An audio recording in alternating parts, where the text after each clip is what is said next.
So how long have you been in media? Over 40 years. It's been a while.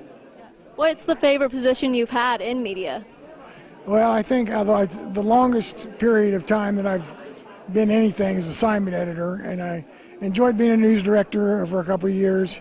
I really enjoyed reporting, but I got behind the desk of the assignment desk, and just something about it is exciting and fast-paced and hectic and pressure-packed, but something about it appealed to me, and I guess I'm an adrenaline junkie, but I really enjoyed being assignment editor. How did you handle the pressure? Are there any advice you could give for future media students? Well, I would suggest getting an internship first so you know what you're getting into, because it's a very demanding job, and you've got to, like I said in my remarks, you have to have a passion for it or you're not going to last. But if you have a passion for it, you can't beat it. I wouldn't know what it would be like to have a regular job, you know. So it was a lot of pressure, but it was still a lot of fun. So it's not like work, it's more like just going in and having fun, pretty much. Well, no, I wouldn't go that far. No, there's sometimes the competition, the competitive nature of the business takes some of the fun out of it, because you're competitive. You have to try to be first with the information and try to be right. And it's the old adage, get it first, but get it right. So there's that added pressure that, especially in today's world with social media, it's difficult to find out what the truth is. And what does it mean winning this award? What does that mean to you? Well, it means that somebody was paying attention, and I appreciate it.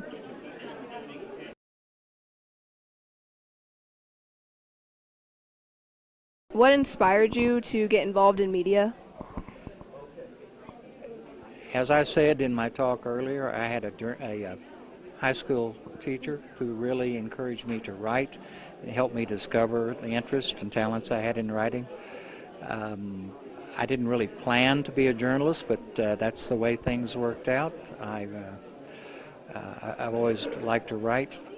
I was my FFA chapter reporter, and I had articles published. When I started college at Missouri State University, I wasn't sure what I wanted to do for a couple of years. I finally settled on a degree in writing, majored in writing and minored in art, and worked for the campus newspaper. I went in the Air Force and worked as a journalist, and then I was hooked. I wanted to stay with it. There's lots of reasons to be in journalism. I think what we do as community journalists is extremely important, to tell the stories of people. And as I said earlier, we have the potential to do a great deal of good or a great deal of harm. And I think we need to find the stories about people, because all stories are about people. And that's, we need to look around and tell their stories. I know you've held many professions over the years, but what has been your favorite title? Reporter, editor, writer? They've all been one and the same, really. It's hard to draw a line between them. Writer. And when you were working on your columns, what was like one of your favorite issues, or did you have a specialized column that you would write? I try not to write about things that everyone thinks are important, like politics and city government and all of that.